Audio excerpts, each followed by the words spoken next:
जी, बिस्मिल्लाहिर्रहमानिर्रहीम। व्यूअर्स, मैं हूं जाहिद चौधरी और आप देख रहे हैं मेरा हफ्तावार programme UK immigration laws with Zahid Chaudhary. ये प्रोग्राम हर थर्सडे को यूके के मुकामी वक्त 6 बजे आप लोगों की खिदमत में पेश किया जाता है।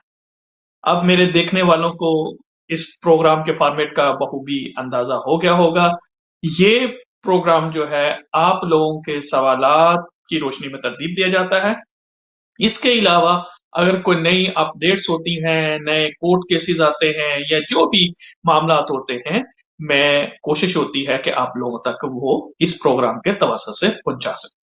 प्रोग्राम को आगे बढ़ाने से पहले मेरी अपने तमाम व्यूअर्स से ये रिक्वेस्ट है कि वो जो मेरा यूट्यूब चैनल है ZMC टीवी, उसको प्लीज सब्सक्राइब कर लें ताकि मेरी आने वाली तमाम वीडियो जो कि लॉ से मुतल्लिका हैं वो आप लोगों का उसका नोटिफिकेशन मिल जाए और आप लोगों के पास वो तमाम जो इंफॉर्मेशन आपको चाहिए होती है वो बगैर किसी ताखीर से मिल जाए। क्योंकि जो ही आप ZMC टीवी यूट्यूब मेरे चैनल को सब्सक्राइब करेंगे तो वो ना सिर्फ आपको बल्कि अगर आप अपने किसी दोस्त भाई या कोई भी आपका करीबी है जिसको इंफॉर्मेशन चाहिए उसको भी कहें कि वो सब्सक्राइब करे। तो ये एक दिए से दिए जलाने वाली बात है कि मैं इंफॉर्मेशन आप तक पहुंचा रहा हूं और आप कोशिश करें कि ये इंफॉर्मेशन जो है वो जहां जहां जरूरत है वहां तक पहुंच सके। ठीक है जी। तो इस प्रोग्राम में जैसा कि मैंने कहा है कि नाम इसका हमने रखा हुआ है UK immigration laws with Zahid Chaudhry. लेकिन मेरी ये आप लोगों से हमेशा मैं ये कहता हूं कि इसको सिर्फ इमिग्रेशन के हद तक महदूद ना रखें। आपका यूके के अंदर कोई भी जो लॉज हैं, यानी चाहे वो इमिग्रेशन के हवाले से हो, चाहे वो असाइलम के हवाले से हो, चाहे वो नेशनैलिटी के हवाले से हो, चाहे वो डिवोर्स लॉ के हवाले से हो, वो बच्चों के मामलात के हवाले से हो, विल्स एंड प्रोबेट के हवाले से हो, स्पॉन्सर लाइसेंस के हवाले से हो, इस तरह से यानी पावर ऑफ अटॉर्नी के हवाले से हो, यानी जिस तरह का भी आपका कोई सवाल हो वो आप किसी भी जबान में जो हमारे कॉन्टेक्ट नंबर है यानी व्हाट्सएप जो नंबर है ZMC नेटवर्क का उस पे आप मुझे भेज सकते हैं। आप ZMC टीवी यूट्यूब का जो लिंक है उसके अंदर आप मुझे सवाल भेज सकते हैं। तो मेरी कोशिश ये होती है कि आप लोगों के जितने भी सवाल हैं ये मुख्तसर दुराने का प्रोग्राम होता है उनको मैं इस प्रोग्राम में शामिल कर सकूं। आज प्रोग्राम में शायद सवाल जरा कम लूंगा, देखता हूं कितना टाइम बचता है। लेकिन आज दो इंपॉर्टेंट चीजें जो है वो पहले मैं आप लोगों के सामने रखना चाहता हूं।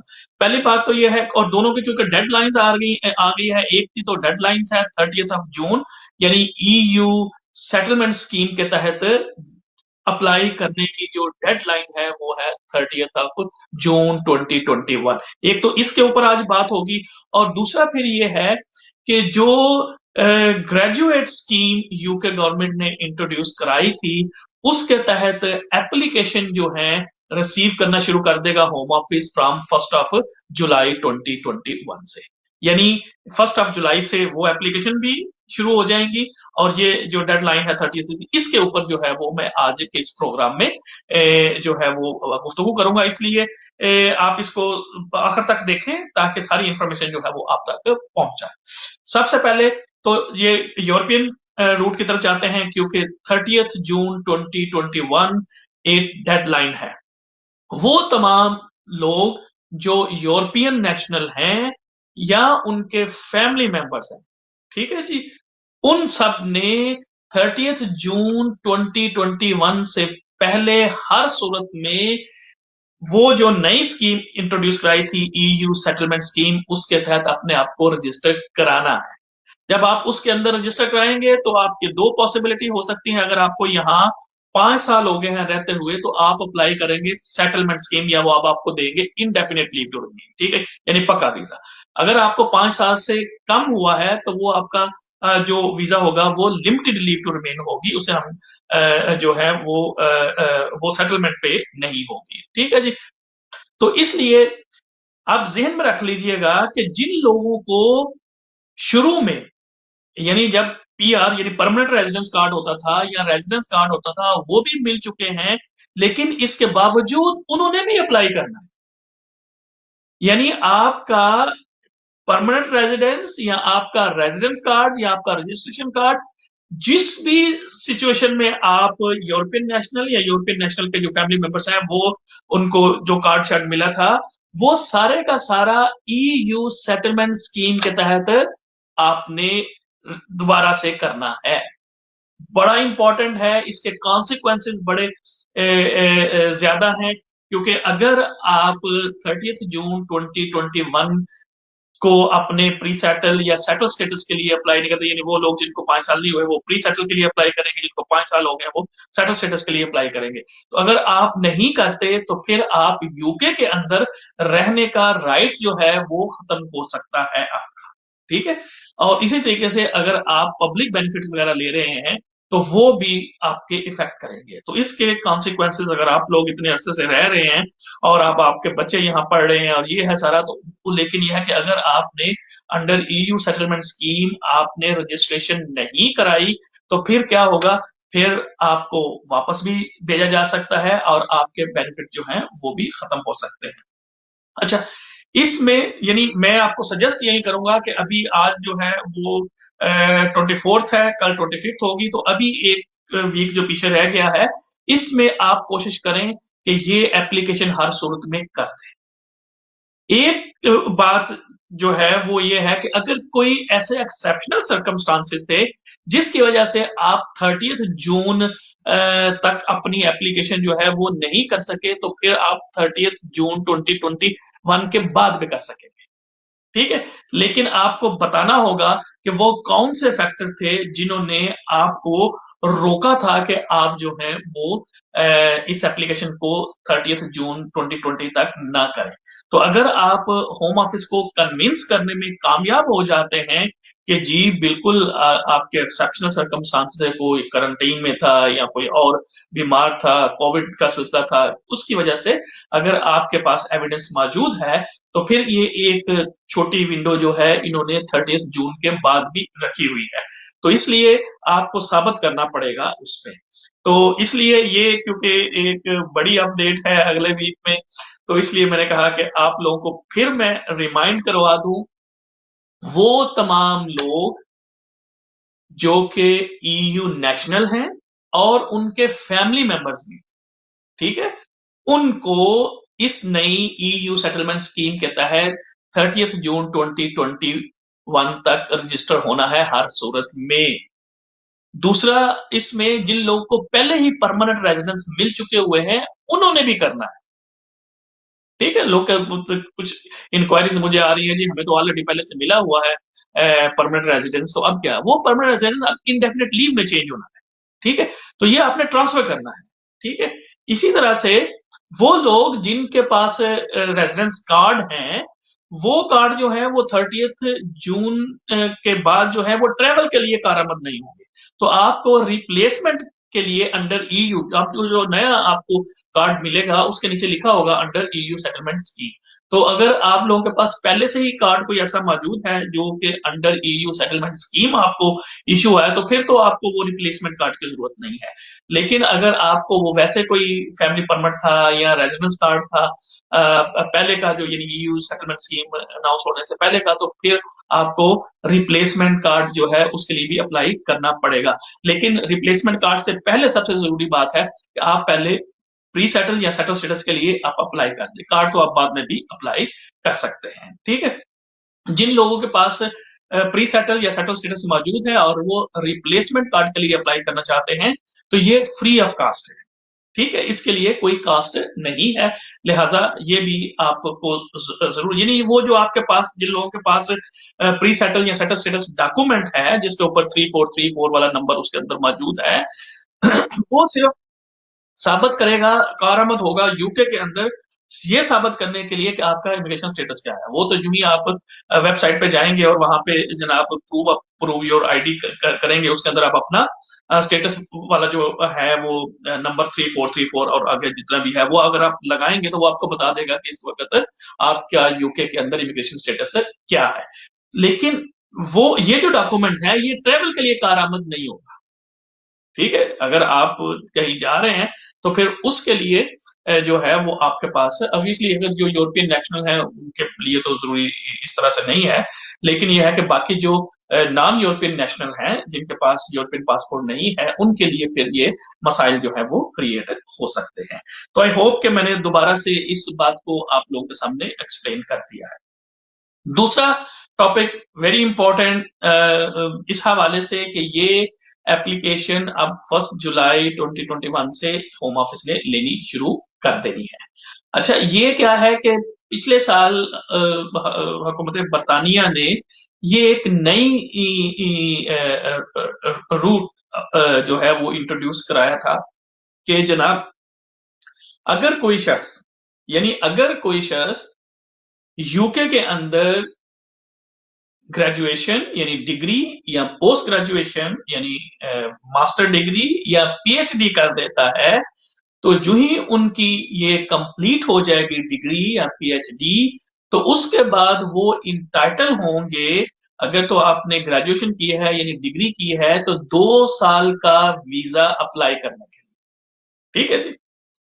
और अगर आपने पीएचडी की है तो फिर आपको 3 साल का वीजा जो है वो यानी फर्दर लीव टू रिमेन आपको यहां से मिल जाएगी, ठीक है जी। तो ये अब एप्लीकेशन जो है वो लेनी शुरू हो गई है। अच्छा, इसमें अब होगा क्या कि पहली बात तो ये है कि आपने जो डिग्री है वो कंप्लीट कर ली हो, ठीक है। अब इसकी रिक्वायरमेंट में आपको ब्रीफली जो है वो बता रहा हूं। नंबर 1, क्या आपने डिग्री या आपकी जो पीएचडी है वो आपने यहां कंप्लीट कर ली है, ठीक है जी। नंबर 2 ये है कि आपके पास स्टिल स्टूडेंट वीजा मौजूद है, ठीक है। अगर तो आप ओवरस्टे हो जाएंगे तो फिर अनफॉर्चुनेटली ये रूट जो है वो आपके लिए नहीं होगा। तो आपने अपने वीजे के अंदर ही आपने इसको अप्लाई करना है। और तीसरा इसमें ये है कि जब आप एप्लीकेशन करेंगे तो वो जो लास्ट आपने कैश लेटर यानी वो जो ऑफर लेटर था जो रेफरेंस नंबर है वो आपको पता होना चाहिए। तो आप जो लोग ये एप्लीकेशन कर रहे हैं वो अपने कैश लेटर की कॉपीज जो हैं वो हो सकता है आप लोगों के ईमेल्स में कहीं पड़ी हो या कहीं डॉक्यूमेंट में पड़ी हो, तो वो भी आप निकाल लें, क्योंकि जब आप एप्लीकेशन करेंगे तो उसके लिए आपको इसकी जरूरत होगी, ठीक है जी। इसके लिए ये है कि फीस मेरे ख्याल में इसकी जो है वो तकरीबन 700 पाउंड के लगभग है। इसी तरीके से ये जो आईएचएस के इसको हम इमिग्रेशन हेल्थ सरचार्ज कहते हैं वो 624 पाउंड पर ईयर के हवाले से, तो क्योंकि आप 2 साल के लिए या 3 साल के लिए अप्लाई करेंगे तो उसी हवाले से आप इसको कैलकुलेट कर सकते हैं। उसके अंदर ऑब्वियसली आजकल वो जो है वो फिंगरप्रिंट्स के और बायोमेट्रिक के पैसे भी ले लेते हैं, थोड़ा सा उसमें इजाफा हो जाता है, लेकिन वैसे 624 पर ईयर के हवाले से ये होगी, ठीक है जी। इस तरह से अब ये हो गया। दूसरा ये है कि जी अच्छा, क्या जो डिपेंडेंट हैं वो भी इस रूट के ऊपर स्विच हो जाएंगे? जी बिल्कुल। 2 तरह के जो डिपेंडेंट हैं वो इस रूट में स्विच होंगे। एक तो ये है कि वो डिपेंडेंट जो ऑलरेडी आपके साथ यूके के अंदर मौजूद है, ठीक है। यानी आपकी बीवी है या आपके बच्चे जो हैं, जो डिपेंडेंट आपके साथ ऑलरेडी मौजूद हैं, वही जो है जब आप अप्लाई करेंगे अंडर ग्रेजुएट स्कीम तो वही ये उस स्कीम के अंदर भी वो भी शामिल हो जाएंगे, ठीक है। इसी तरीके से वो डिपेंडेंट जो यहाँ पैदा हो, यानी आप आ गए, आपकी वाइफ और आपके कोई बच्चा या सिर्फ वाइफ आई और उसके बाद यहाँ कोई बेबी पैदा हुआ है, तो वो जो बच्चा है वो भी जो है वो भी एक्सक्यूज मी वो भी आपके डिपेंडेंट के तौर पर इस जो स्कीम है उसके तहत हो सकेगा। यानी नया जो होगा डिपेंडेंट वो इस रूट में नहीं आ सकेगा। ये बहुत इंपॉर्टेंट चीज है जी, ये आपने ज़हन में रखनी है कि नया डिपेंडेंट मसला आपका कोई एक बच्चा जो है वो भी कहीं बाहर आउट ऑफ कंट्री है और आपने अब अंडर ग्रेजुएट स्कीम एप्लीकेशन की है और आप उसको भी अपना डिपेंडेंट अगर साबित करना चाहेंगे तो वो नहीं होगा। ठीक है, उसमें ये आप जो है वो नहीं कर सकेंगे। तो इसलिए आप ये सारी बातें जो हैं वो अपने ज़हन में रख लेंगे। एक और चीज़ जो है, क्योंकि ये हुआ था इस तरह से कि क्योंकि कोविड की वजह से जो है वो कुछ जो हमारे स्टूडेंट हैं वो ट्रेवल नहीं कर पा रहे थे और क्लासेस जो हैं वो ऑनलाइन जो है वो हो रही थी। तो उसके लिए होम ऑफिस ने जो है वो ये थोड़ी कंसेशन दी थी कि उन्होंने कहा था कि अच्छा, अगर किसी ने ऑटम 2020 में अप्लाई किया था, ठीक है जी, तो उनके लिए उन्होंने कहा था कि वो यूके के अंदर 21 जून 2021 तक वो आ जाएं, तो वो फिर इस रूट के तहत, अभी वो डेट तो गुजर गई है, लेकिन वो लोग, अगर आप समझते हैं कि क्योंकि कुछ क्लासेस जो है वो ऑनलाइन हो रही थी और उन्होंने वहां पे अपनी डिग्री कंप्लीट कर ली है, तो अब अगर वो, यानी वो लोग जिन्होंने शुरू किया था ऑटम 2020 में, अब अगर वो जो है वो आ जाए यहाँ पे 21 जून 2021 तक, तो वो भी इस रूट के तहत जो है वो अप्लाई कर सकेंगे। इसी तरीके से वो लोग जिन्होंने शुरू की थी अपनी स्टडी जनवरी फरवरी 2021 में, और वो ऑनलाइन क्लासेस उनकी हुई हैं, तो उनके लिए कहा है कि वो लोग जो हैं, अगर वो 27 सितंबर 2021 तक, यानी ये डेट अपने ज़हन में रख लें, 27 सितंबर 2021 तक अगर वो यूके के अंदर आ जाते हैं, तो वो भी फिर इस ग्रेजुएट स्कीम के तहत जो उसका जो फायदा है वो उठा सकते हैं। ठीक है जी, ये एक एक और जो सवाल है वो अ, पूछते हैं वो बार बार जी कि अच्छा, कि क्या ये जो स्कीम है ये लीड करती है टुवर्ड सेटलमेंट। तो अपने जहन में रखिएगा कि ये जो ग्रेजुएट स्कीम के तहत जो आपको फर्दर लीव टू रिमेन मिलेगी, ये वन ऑफ है। ठीक है जी, इसमें नंबर वन, ना तो एक्सटेंशन होगी और ना ही ये लीड करेगी टुवर्ड सेटलमेंट। ये सेटलमेंट की तरफ लीड नहीं करेगी। इसलिए ये भी आप लोगों के जहन में होगा, होना चाहिए। लेकिन ऑब्वियसली, क्योंकि आप सपोज करें कि आपके पास 2 साल का अरसा होगा और 2 साल में देखें, ये नॉन स्पॉन्सर जॉब होगी, यानी आपके ऊपर किसी किस्म की कोई पाबंदी नहीं होगी कि आपने जो है वो कौन सा काम करना है, कैसे करना है, कितने घंटे करना है, किस एम्प्लॉयर के साथ करना है, क्या वो एम्प्लॉयर जो है वो होम ऑफिस से लाइसेंस याफ्ता हो या ना हो, नहीं। आपके ऊपर किसी किस्म की कोई रिस्ट्रिक्शन नहीं है।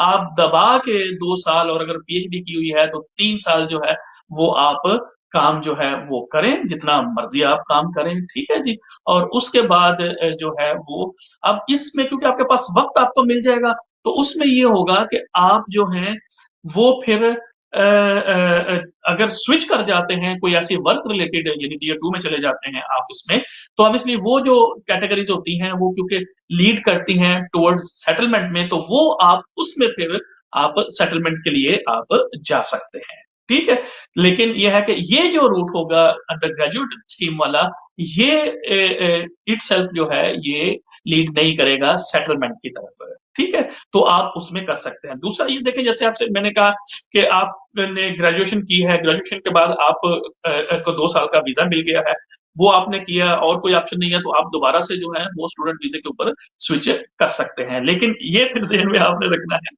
कि ये जो अंडर ग्रेजुएट स्कीम के तहत जो आपको लीव मिली है, ये एक ही दफा मिलनी है। ऐसा नहीं है कि अगर आप देखें, आपने ग्रेजुएशन अभी आपने की है, ठीक है जी, और आपने अप्लाई कर लिया अंडर ग्रेजुएट स्कीम के तहत, आपको 2 साल का वीजा मिल गया, आप फिर दोबारा किसी और डिग्री में चले गए और उसके बाद आप कहें जी अच्छा, आप तो फिर मुझे 2 साल दें, या जी अच्छा मैंने पीएचडी कर दिया, मुझे आप 3 साल दें, ऐसा नहीं होगा। ठीक है, ये वन ऑफ अपॉर्चुनिटी होगी, इसलिए आपने एहतियात से इसको करना है। मतलब सपोज करेंगे अगर आप पीएचडी करना चाहते हैं तो पहले पीएचडी कर लें, फिर आपको एक एडिशन, यानी फिर 3 साल आपको जो है वो अंडर दिस स्कीम जो है वो मिल जाएंगे। और अगर आपने सिर्फ ग्रेजुएशन करेंगे तो फिर ऑब्वियसली सिर्फ शर्त यह है कि ग्रेजुएशन की हो, उसमें ऑब्वियसली उन्होंने ये जरूर कहा है कि हायर एजुकेशन प्रोवाइडर जो है उससे आपकी डिग्री हो। हायर एजुकेशन प्रोवाइडर वो जो है जिसमें किसी किस्म का जो है वो इमिग्रेशन ब्रीच जो है, जो मसलन अपना जो लाइसेंस होता है उनको स्टूडेंट को बुलाने का, तो उसमें उनकी जो स्पॉन्सर की रिस्पॉन्सिबिलिटी है उनमें कहीं ब्रीच ना आया हो। ठीक है, यानी वो हाईली कंप्लाइंट उनकी हो, रेट हो उनका, कि जो कुछ स्पॉन्सर की रिस्पॉन्सिबिलिटी होती है, वो लाइबिलिटीज होती हैं, वो सारी उन्होंने पूरी की है। तो ये आपकी जो डिग्री है वो आपकी ये हायर एजुकेशन प्रोवाइडर जो है उससे आपकी होनी चाहिए। ठीक है, तो ये है, अब तो आजकल तकरीबन सारी ही जो डिग्रीज हैं वो हायर एजुकेशन प्रोवाइडर जो हैं वही प्रोवाइड करते हैं, बाकियों को तो वो लाइसेंस भी जरा थोड़ा कम देते हैं। तो इसलिए इसमें आपको परेशान होने की जरूरत जो है वो नहीं है। ठीक है जी। तो ये इसके अलावा देखें, जैसे मैंने कहा है कि ये क्योंकि 1 जुलाई से अब शुरू हो गया है, और ये इंपॉर्टेंट है, अगर फिर भी किसी मेरे बहन भाई या किसी दोस्त को ग्रेजुएशन स्कीम के तहत वीजे में किसी किस्म का कोई मसला हो या कोई आपकी और इंक्वायरी हो कि कैसे इसको करना है, तो वो आप बिस्मिल्लाह करें जी, आप मुझे फोन भी कर सकते हैं, और नंबर जो है वो हमारा आप ले लें। आप अगर, जैसा मैंने कहा है कि ZMC नेटवर्क पे आप हम वेब पे जाएं, हमारे फेसबुक पेज पे जाएं, मेरे यूट्यूब जो चैनल है उस पे जाए, तो वहां पे आपको हमारा नंबर जो है वो भी आपको मिल जाएगा, ईमेल एड्रेस जो है वो भी आपको वहां से मिल जाएगा। तो आप जो है वो बिल्कुल फील फ्री। ये देखें, ये जो प्रोग्राम है अपने वक्त मसरूफियत में से वक्त निकालता हूँ और आप लोगों की खिदमत के लिए यहाँ बैठता हूँ। इस बार मुझे आप लोगों की सिर्फ दुआएं चाहिए, तो मैं चाहता हूँ कि आप लोग जो हैं वो इस जो प्रोग्राम है इसका भरपूर फायदा उठाया करें। और आप माशाल्लाह इस प्रोग्राम को, आपकी फीडबैक से लगता है कि आप पसंद भी कर रहे हैं और आपको इसका फायदा भी हो रहा है। तो मैं चाह रहा हूं कि आप दूसरों तक भी ये बात जो है वो आप पहुंचाएं, ताकि ये बात जो है वो भी आगे चलती चली जाए। ठीक है जी। तो आज के प्रोग्राम में मेरे ख्याल में, क्योंकि ये दो बड़े इंपॉर्टेंट टॉपिक है, तो मैंने कहा कि आप लोगों के सामने जो है वो मैं रख दूं, ताकि कोई मसला ना हो। आखिर में फिर मेरी आप लोगों से गुजारिश यही है कि जो मेरा ZMC टीवी यूट्यूब चैनल है उसको आप अगर सब्सक्राइब कर लेंगे, तो मेरे आने वाली लॉ से रिलेटेड जितनी भी वीडियोस होंगी वो आप तक फौरन उसका नोटिफिकेशन आपको पहुंच जाएगा। और उसमें आपको हर तरह के, यानी जिस तरह मैंने कहा कि अगर आप यूके के डिवोर्स लॉ के बारे में जानना चाहते हैं, बच्चों की कस्टडी के बारे में, बच्चों के कॉन्ट्रैक्ट के बारे में, स्पेसिफिक इशू के बारे में, विल्स एंड प्रोबेट के बारे में, और भी जो यूके के लॉज हैं उनके बारे में सारी मेरी वीडियोस जो हैं वो, एक तो यह है जब आप ZMC टीवी को यूट्यूब पे सब्सक्राइब करेंगे तो आपको वहां पे पहले ही बहुत सारी वीडियो जो है वो वहां मौजूद है, तो वो वहां से आपको सारी चीजें मिल जाएंगी। और जो मेरी नए आने वाली भी चीजें होंगी वो भी आप लोगों तक जो है वो बखूबी जो है वो पहुंच सकेंगी। तो उम्मीद करता हूं कि आज का प्रोग्राम जो है वो भी आप पसंद करेंगे, और ये जो इंफॉर्मेशन है इसमें फिर अगर आपको कोई मसला हो तो आप मुझसे जरूर रब्ता कीजिएगा। टिल नेक्स्ट प्रोग्राम, अपने मेजबान, अपने भाई, अपने दोस्त जाहिद चौधरी को इजाजत दीजिएगा। अपना, अपने गिरदोनवा के लोगों का ख्याल रखिएगा। अल्लाह हाफिज।